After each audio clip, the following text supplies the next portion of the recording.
Всегда, когда снимаете вот такой мотор и вот столько много проводочек, всяких шлангочек, вот я лично фоткаю перед тем, как это все разбирать, чтобы потом, если где-то не понимаешь, куда его вставлять, открыл, посмотрел, вспомнил, вставил, пошел дальше.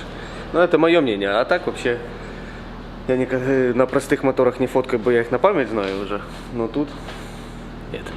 Ребят, мы до сих пор не знаем причину клина, и именно поэтому мы сняли мотор и положили его вот сюда.